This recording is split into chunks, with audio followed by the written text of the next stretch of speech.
Well, you have finally got here. You are listening to the Erskine Music Podcast. Here, by popular demand, we discuss life, culture, Christ, and of course, music. These half-hour broadcasts are perfect for a commute, coffee time, chat, or any other gap in your schedule where you want to put great content. So without further ado, let's join the conversation today, already in progress.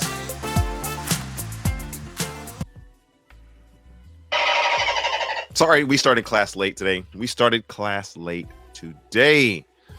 Man, you would almost think that with some of the episodes that I've had this week, there's this thing called spiritual warfare. But nah, it might just be technology. It may just be the internet. It could just be happenstance. But once again, we are here. And all the farmers in the world are going to be upset with me because of the title of today's episode.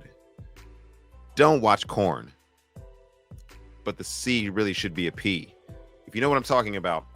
I didn't want to get this censored from the bat, but we're going to be talking a lot about that. And this is a subject that needs to be talked about. I don't know why more influencers are not talking about it. I don't know why there's more church leaders that are not talking about it. I don't know why there's not more artists that are talking about it, as prevalent as it is. Some of your favorite Christian music artists may be struggling in this area. People in your family may be struggling. So I've seen this wreck homes. I've seen this wreck families. I've seen this wreck ministries. My concern is that it's like the alligator in the African village. It was killing people, but they weren't allowed to talk about alligators. And so the more and more they didn't talk about alligators and what their prevention would be and what the effects of that was and how it was devastating their society, the more the alligators killed people because they just didn't talk about it. So we're going to try to talk about it in a way that doesn't get us censored this morning. Welcome to the Erskine Music Show. I've got some online statistics that I want to begin with before we start the Erskine Music. And then I'll say good morning to everybody. But let me begin just by way of introduction by letting you guys know that according to the latest online statistics and many studies that have been conducted online about pornography use, they have revealed interesting facts. And I would say these are interestingly sad facts, but this is the way that the website gives it. And this is in the show notes for today. 40 million U.S. adults regularly. This is not occasionally. This is not by accident. This is not, I was looking for the Lakers game and then all of a sudden this popped up. No, 40 million U.S. adults regularly visit internet pornography websites. 10% of the U.S. Have admitted an addiction to internet pornography. 17% of all women struggle with porn addiction. 20% of men and 13% of women admit to accessing porn while at work. So this show starts at 8:45 Central Standard Time. Do not cheat your employee by watching this, but certainly do not cheat your employee by watching pornography. 70% of women admit to keeping their cyber activity secret. 1 in 3 visitors of all adult websites is a woman. So this is not just talking about men and the struggles of men. I think we're about 87% at this point, but women are included in this as well. Women favor chat rooms twice as much as men. And so how many people do we know who watch pornography? Now, I feel like I'm the least qualified person to speak on this issue, maybe the most qualified person, because this is not a particular struggle that I have. And it's easier for people who don't struggle with an issue to look at an issue like this and go, what's the problem? But that's not my heart. That's not my attitude. I'm talking about it because I know that it's a problem. And I'm talking about it because the Erskine Music Show, you guys know I'm not dodging any issues that are out there. About 40 million American adults visit regularly pornography sites. And that's a statistic that should alarm us. Every second, more than 28,000 people are watching pornography on the internet. I'm a bit offended that people are not watching the Erskine Music Show. More people are not watching the Erskine Music Show, but we'll get there. Here we go. Let's go.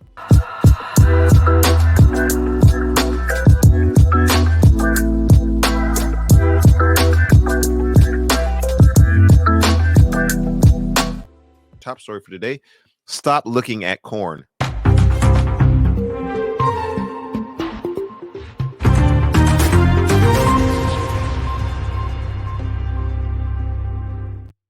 Let's get to work today, Erskine. And stop playing around. According to recent statistics, I'd read some earlier, they're not looking good, and these don't get any better. Prevalence of pornography is around 35% of all internet downloads are pornographic. Let that sink in for just a second. Most people are not watching the Erskine Music Show. Bummer. Most people are not downloading Erskine Music. Yes. Bummer. I mean, there's other artists that are out there. They're okay too. I would endorse their music. I would say they're good, got a good message. But most people aren't on the internet looking for those things. That's a small subsection of what people are on the online doing. So when you ask me why I'm doing this show this way, you must please understand that there's a part of this that is based on passion, but part of it is based on compassion. For all those who are out there,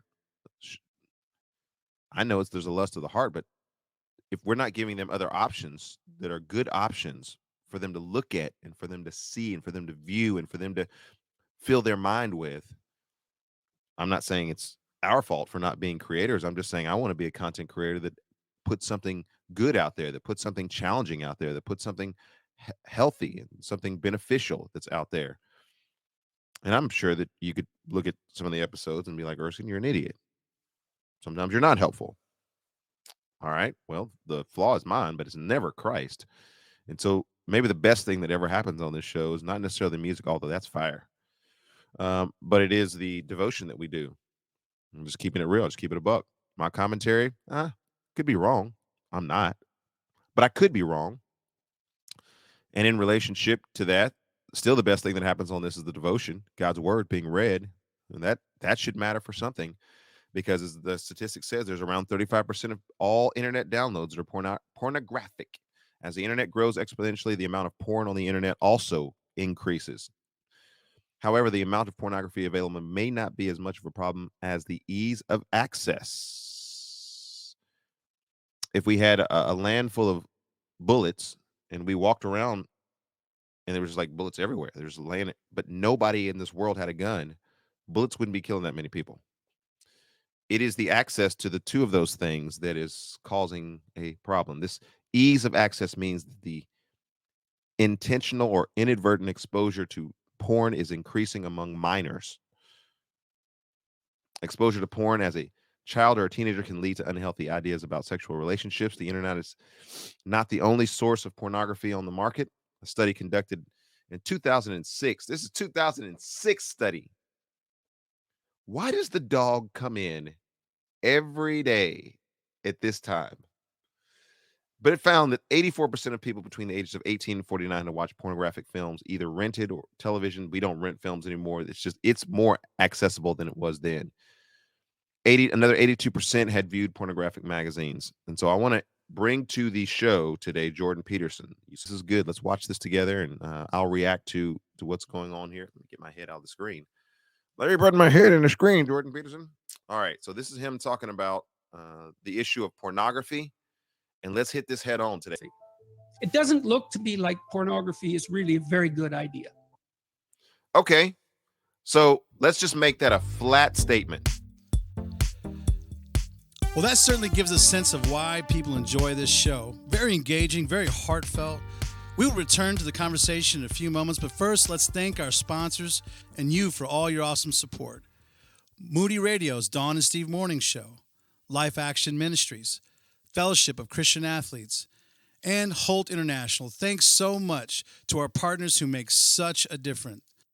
All right, let's get back to the show. This is where it gets good. Whether you're a sociologist, a behaviorist, whatever your religious stripe and or denomination, can we find the greatest point of agreement with one another today and just simply say pornography is not a good idea? I know that there's some people out there, Dennis Prager, I'm calling you out for the not you took one step into stupid and stepped over the line and said pornography is a good thing because it can keep you from actually committing adultery. Well, if you go back to the devotion that we read today, Dennis Prager, which I don't think I think he may be Jewish or Catholic or whatever it is that he is. But let me help this young man out. I mean, he's not a young man. Dennis Prager, he old man. Let me help this old man out. And not to rebuke an elder or anything of that sort. But go back and read Matthew chapter 5, verses 23 or 22 through 30. The intent of what Jesus is saying there means that you have soft served and undersold this issue. But for most people, they would agree that pornography is not a good thing. Continue, Jordan Peterson. I don't think it's helping anyone. It is not. Now, there might be codicils to that. Freedom of expression. Well, that's not always a good thing.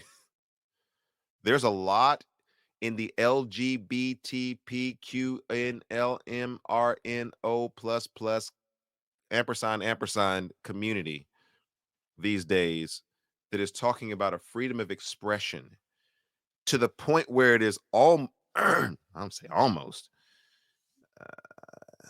a debased and debauched experience that should be protected and celebrated under the guise of sexual freedom. That is nonsense.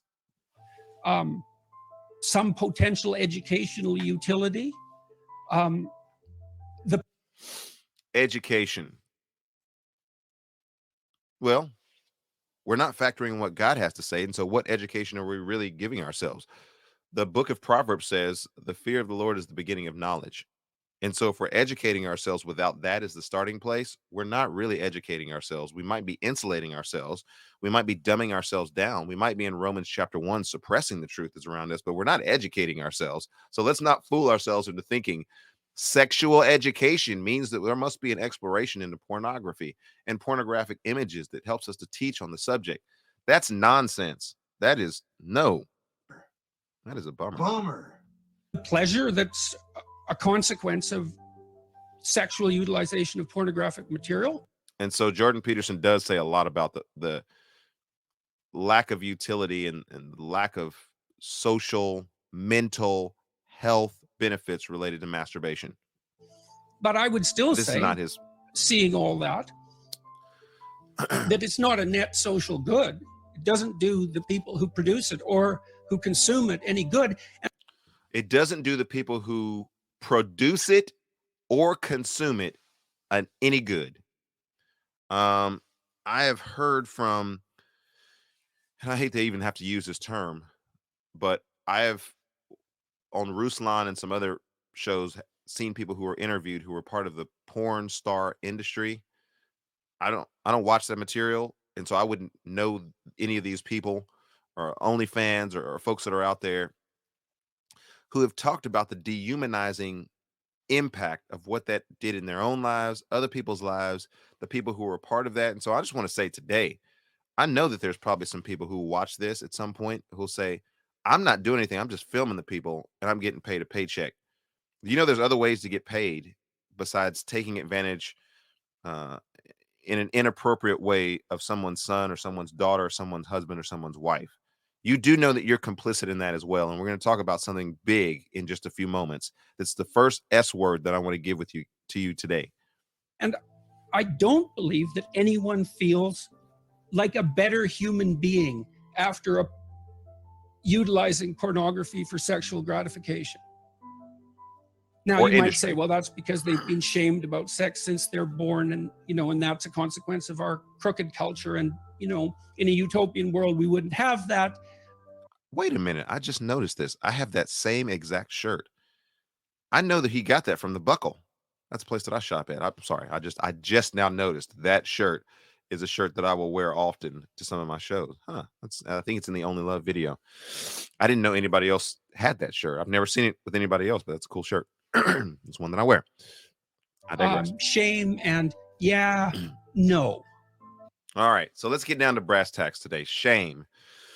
And let's talk about shame because that S should be rightly placed. I was looking at some material from get this thing over here.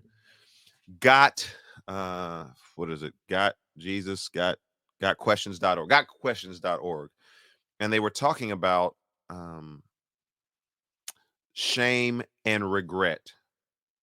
because shame as a social construct and the way that people talk about it is something that we are trying to remove from society. And shame is a destructive tool that can be used to keep people in patterns of abuse. This is not what I'm talking about. What I'm talking about here, and where I think Jordan Peterson maybe misses it just a tad bit, although he's not wrong about this, is the God given warning light in our lives that tells us that there is something that is wrong. There is something that is out of balance. We have a warning light in our van. Unfortunately, that warning light stays on all the time. It is the warning light that goes on the Toyota Sienna that indicates that the tire pressure is not as it should be. Well, we have a 2009 Toyota Sienna. I'm telling you all this stuff about our family. We had 2009 Toyota Sienna.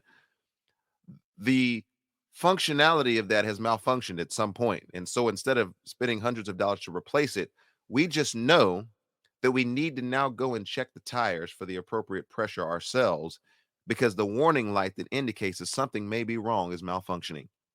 In our lives, God has given us a conscience, and he uses the Holy Spirit at times to cause us, when we've crossed into this area of danger, to say, wait a minute, this is something that should not have been done.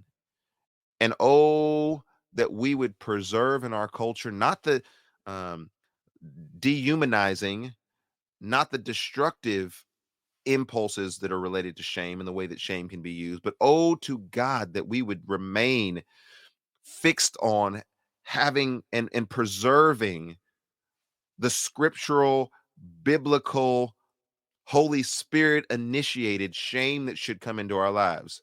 We used to have this saying: people should be ashamed of themselves about some of the things that they're doing. You are speaking poorly of another brother and sister. You should be ashamed of yourself. You are looking at pornography and then getting up and trying to do a Bible study, or Christian music artist. You're out there doing all these shows and telling other people about how wonderful Jesus is, and yet you fail to access that. This should be a shame that's associated with that. And that shame shouldn't be avoided, and that shame shouldn't be medicated, and that shame shouldn't be invalidated. Shame is bad. We should be all shame. We should all feel good about ourselves. No, Nashville, you should be ashamed of yourself. There is and I'm pointing in the right direction. You have to figure out where I'm at. I'm in East Nashville, and there is a billboard on Briley of some advertisement that will make your waist and your tummy and your stomach all tucked and trimmed and everything. But everybody that has passed by that recognizes that you are peddling pornography, because the image that is there is a lady who is pulling down her bikini well beyond where it should be. Now, first of all, she shouldn't be wearing that anyway, but she's pulling it down well beyond where it should be to get your attention to look at the ad so that they can advertise for that. Nashville, you should be ashamed of yourself. And I do the best that I possibly can to not look at that, but I can't unlook at that because I've seen that now, and because you keep it up there and other billboards that are like it in Nashville. I can honestly say on this show, Nashville, you should be ashamed of yourself for putting that kind of pornographic material in front of every man, woman, boy, and child that passes by that. Some people think that's okay. Some people think that's just capitalism. Some people think, hey, you shouldn't be ashamed of your body. Be overweight and just wear things that are inappropriate. That's what we do in our culture, in our society now. No, don't do those kind of things. In fact, and I'm not trying to body shame anybody today. I'm just simply saying there used to be, and I think there still can be, a point in which we look at moderation not as a bad thing. To stop at the edge of something doesn't mean that your freedom has been limited. It just means that you are considering people that are around you. When did we ever stop? And okay, so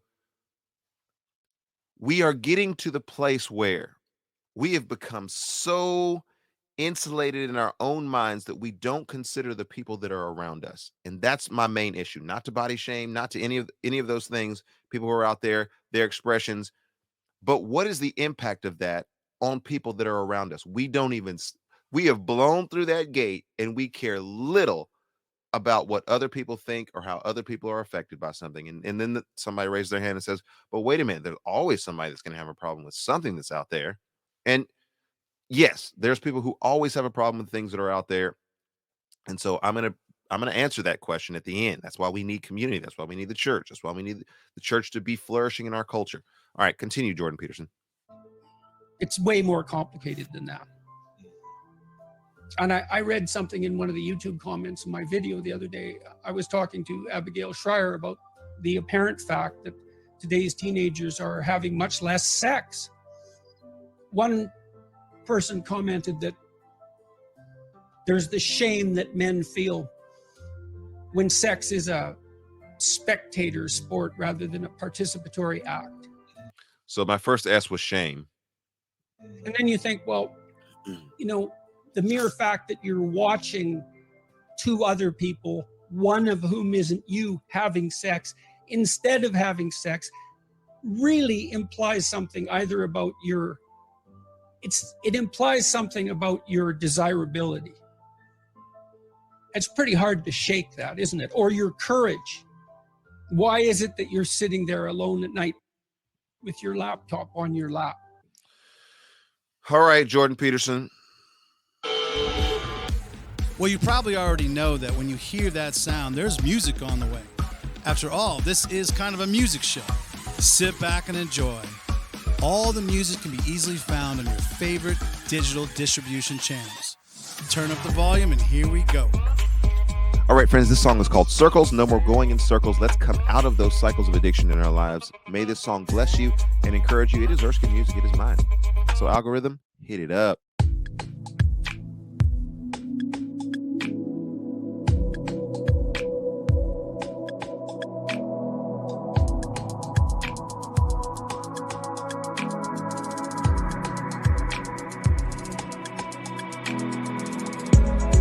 Got my attention to hear what you say. I've been listening closely so I don't miss a word. No, I can't go back where I was before. I'm moving forward, chasing so much more. So much more. I started coming alive, setting the world on fire. Nothing can stop me now. My past won't hold me down. No more going in circles, blazing another path, and I'm not going back. No more going in circles.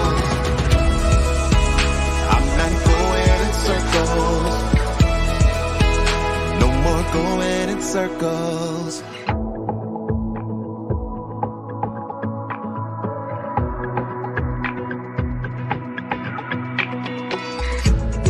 Still getting stronger, stronger every day.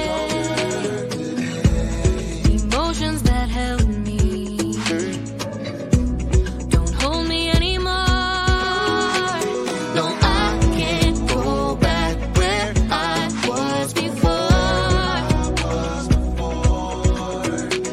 I'm moving forward, chasing so much more, so much more. I started coming alive, setting the world on fire.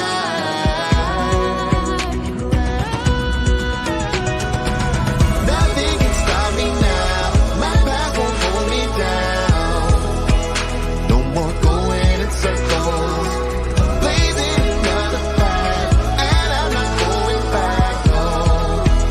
No more going in circles. I'm not going in circles. No more going in circles. You get the strength to change. Can't put out this flame. No. You get the strength to change. Can't put out this flame. No. nothing can stop me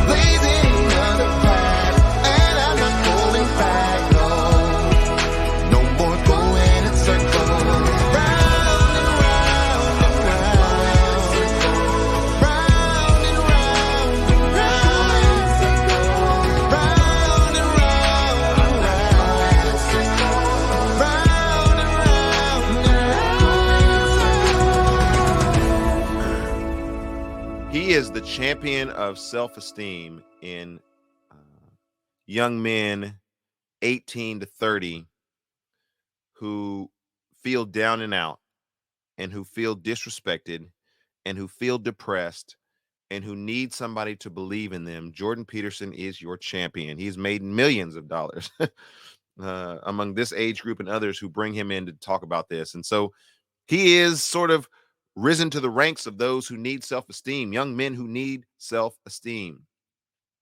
Here's my take on that.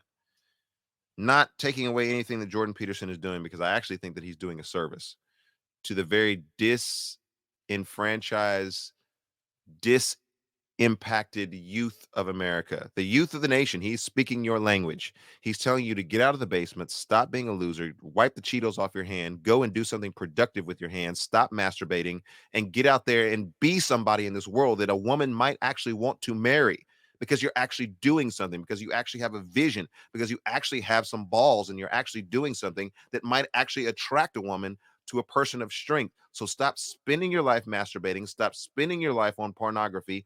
Do something in your life. And for that, hey, can we come to Jordan Peterson? Can we give him some big props? Because there's people in the church who won't even say that, pastors who won't even say that, scared that somebody in their congregation, maybe their deacons who are watching pornography, or maybe the pastor himself is watching pornography, is going to be like, I'm just going to have to swallow the whistle on that one.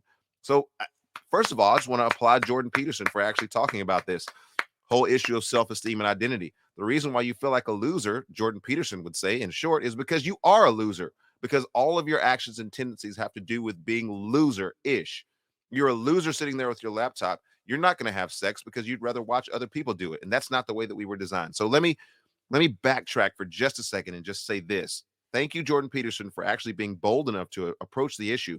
But let me dive in at this level and say self-esteem, identity, and those things from the standpoint of a believer should be given relatively early, like before birth. Singing songs and scripture and the infill of Eunice and Lois, who made the deposit of truth in Timothy's life at a very young age. This is what we should be doing. We should be helping our children to identify who they are as created by God, having imbued with the all of the dignity of a human being. We're not an animal. We're not a dog. We're not a cow. We're not a sheep. We're not the animal kingdom. We're not a tree. This is not pantheism. You are a special and unique creation by God. This child that is brought into the world, whether by and brought into your home, whether by adoption or by natural birth, is a image bearer of God who has an identity that is vitally important, that we impact that and that we make deposits continually and regularly in that identity of a child. Let me be clear about this today. People, if you're watching the Erskine Music Show, I do not play those games. He, she, it, we, all those acronyms and pronouns and necessarily things that people are wanting to say out there. If you were a man, you were born with genitalia, and the process, the prognosis that you're going to be a man, even if you're a weak man, some Christians should be pouring into you that say, no, God didn't make any mistakes.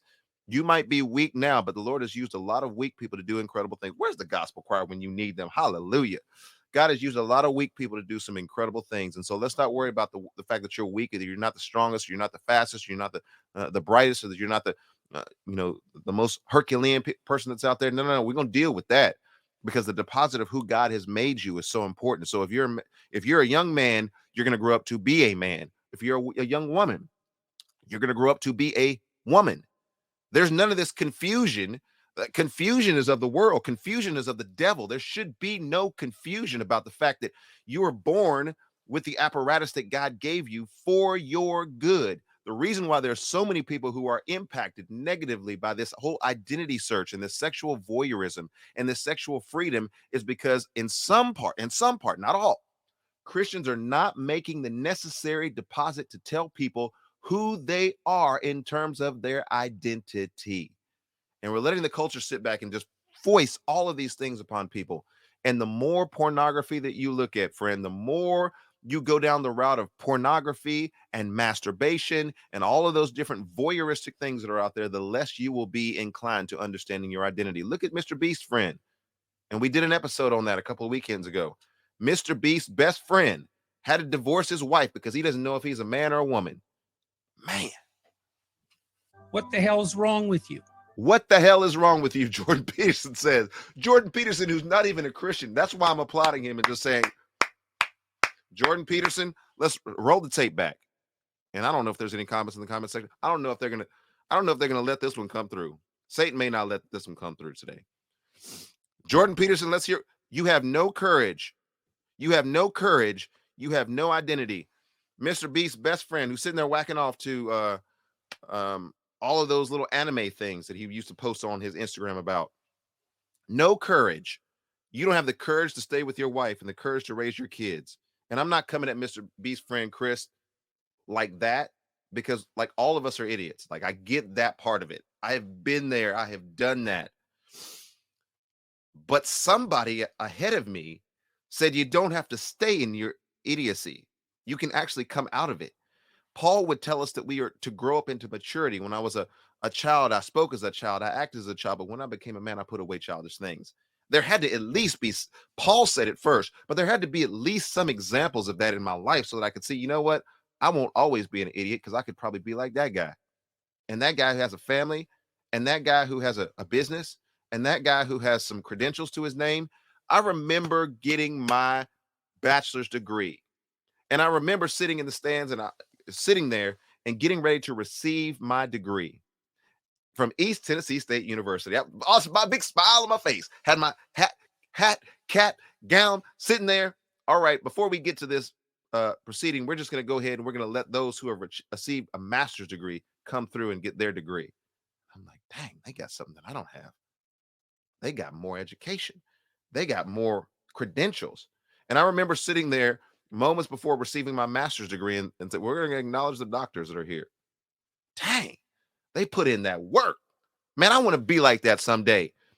And I'm not talking about this in an educational sense, but at some point, are we going to get to the level where we look at people who are beyond us and say, I want to do something like what they're doing? Not because I want to have what they have, but because I want to be like they are. And oh man, I don't have time for all this. I will literally run out of time. That isn't it? Or your courage. Why is it that you're sitting there alone at night with your laptop on your lap? What the hell's wrong with you? Well, nothing. It's just we should dispense with sexual shame. It's like, no, probably not. That's probably not the answer. It's not. I think it's reasonable to assume that there's a novelty edge in pornography, like there is in so many. So the first S was shame. The second one was self-esteem. The third S that I'm going to use is sensitivity. Quasi-addictive phenomenon. And so it has to become, because novelty is a sexual kick, it has to stay novel. And that means that over time, it's going to become more extreme. So that's not good. Well, so how do you resensitize yourself in some sense? Well, you stop. Why does Jordan Peterson have to say this? Why can't pastors, young people be honest enough to say, and this even happens in relationships. That's why we're no dating family. When you come to us and you're like, hey, I'm ready to be married. Okay, well, let's look at the credentials of your life. We're still doing everything for you. You're not taking responsibility. How are you going to take care of a house? How are you going to take care of a family? How are you going to spiritually lead someone? And these metrics that we would look at in our family and say, because all dating does, especially early dating, is that do not awaken or arouse love until it pleases. I'm giving you philosophies about everything today, but I mean, this show is to help people. Is just put you in a dangerous position because you're not ready to get married, but you're not just going to sit there and casually hold hands. It's always going to lead to something more. And so too, in the novelty edge that Jordan Peterson is talking about with pornography, it is always going to lead you to something more. Well, I got a kick out of that. Oh, that was so exciting. Watch that. I mean, this is dopamine release that happens in our minds and our heads. Okay, well, that's kind of boring. I've already seen that. There's only a few movies that I can watch over and over again because they do the same. Like Cinderella Man is one of those movies. Every time I watch that, I cry, I laugh, I get bold. Pacific Rim. I'm not going to tell you all my movies. But anyway, every time I watch it, it's the same thing. But there's not many movies that are like that. Once I've seen the movie, I'm like, eh. And I don't want, there's probably a lot of people out there who have just piles of movies that are out there on their registry, piles of movies that they have have watched and they're never going to watch again. It was fun at the time, but we need something more. We need the special effects to be bigger. And that's just the way that our mind is geared. So if you've seared your mind, burned, etched, destroyed your mind with pornography, how do you resensitize yourself? Jordan Peterson says, stop. And it's like, oh, Jordan Peterson, he has got to be a genius. Well, wait a minute. Before Jordan Peterson said stop, Jesus had already said stop. What are we doing here? Let's give the credit to whom credit is due. Jesus already told you in Matthew chapter 5, verse 30, if your right hand calls you to sin or your dominant hand, cut it off. What he meant by that is stop the sinning. All right, let's continue. You stop. And then hopefully you recover. You won't recover if you just stop. That's where he falls short. And then you deprive yourself That may not be the best thing. of that outlet, let's say. Depriving oneself of the outlet is good, but just white knuckle, I've got no support around me. That is not a biblical principle. I just want to be clear about that. The biblical principle is community, confession, service. And we'll get to that in just a few moments because I'm about to end the show. And you might say, well, is that absolutely necessary? And maybe there's nothing wrong with pornography. It's like, well, I don't know, man. Like, have you ever really met a guy who is proud of that? Like, you know what I mean? So, man, he's fallen off at the end of this. Like he had such a glorious chance, but of course he doesn't have a chance. He has no chance because he has no relationship with Jesus. That makes him feel like I'm the guy, man. I'm watching pornography and getting off. It's like, what a man. I don't believe anyone feels that. And to me, maybe I'm wrong. And to me, that's an indication that, yeah, we know. No, it's pretty cheap. He came so close, but yet so far. And so here's where I want to leave this last S. So the sensitivity, obviously we stop. It's a dramatic cutting off of that thing, but it's never a cutting off into just white knuckling it. And as Jordan Peterson is just kind of hemming and hawing at this point because he doesn't really know where to go with this. Like, yes, it would be better to stop looking at pornography. Yes, it would be better to not get involved in searing your mind, but he doesn't know where to go after that. And Jordan Peterson, if you're watching this today, you're more than welcome to come on my show. In fact, if you came on my show, I'm pretty sure I would grow by at least 10 to 12 subscribers and maybe get close to that 1,000 that I'm seeking. And then ultimately the million that, one at a time.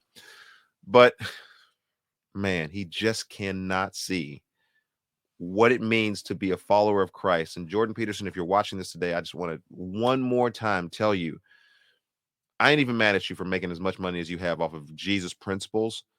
But what I am saying to you is that if you were to die today, apart from having placed your trust and faith in Christ Jesus, you will go to hell and none of that money will go with you. You can't take it with you in the grave. And so the last S that I'm giving you today is stop. But I'm telling you that's why you have your church community and life. Jesus doesn't ever simply tell us to just stop and just white knuckle our existence. In fact, in the book of Genesis, I just preached on this in Genesis chapter 2, where God brings Eve from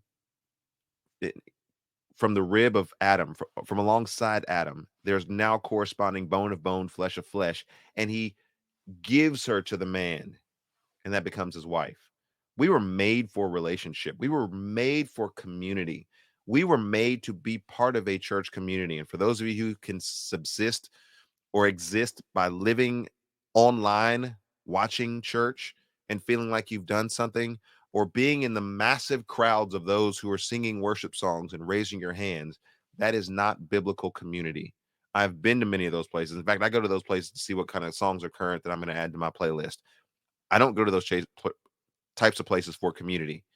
So maybe you need to find a church where you can actually get involved or get involved in the small group of your church, but you have to be known, be being known, knowing other people, serving other people, and the flow of what Paul would talk about in 1 Corinthians chapter 12, the body of Christ, all needing one another. That needs to be a process that takes place in your life.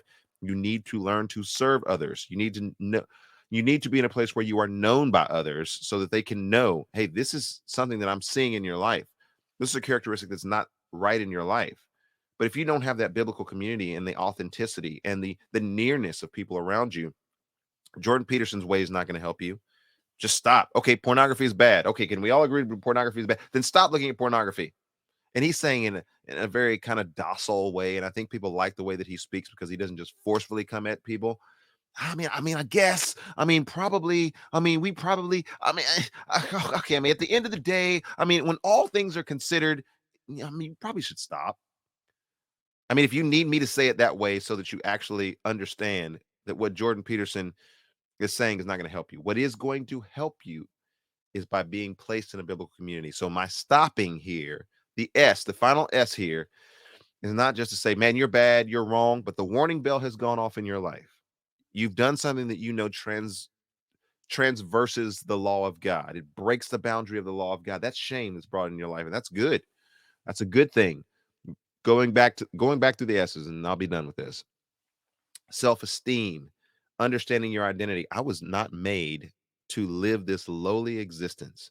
I was not made to just be a pauper. God has given me life and breath, and because he has given me life and breath, and because that is to be employed for the sake of the kingdom of God, every breath that I breathe, everything that I do should be geared toward advancing the kingdom of God. All of my life should be geared toward advancing the kingdom of God. So that's your self-esteem that should then have an actual identity, not as a he, she, e, we, a, they, whatever things the LGBT is trying to tell you. That's a lies. And then sensitivity. How do you make your soul sensitive? By reading God's word and being sensitive to what the Holy Spirit is telling you as you read God's word. I was reading in Luke chapter 7 this morning, and we don't have time to talk about my devotion. I've already done that today. I'll just say this, and it's not stopping so that you just white knuckle it, but it's stopping the direction that you're going, metanoia, repentance, changing mind, changing direction, and then finding your way into a group that knows you. We used to call those churches, but now churches have become entertainment centers, and we'll get to that another day. It's the Erskine Music Show. We have come to the end of this episode. Don't miss a final word from Erskine. Hey guys, tell your friends about this show, and as always, I look forward to your interactions. Please contact us as you are able. We love to hear from you. Okay, friends, let's go and make a difference.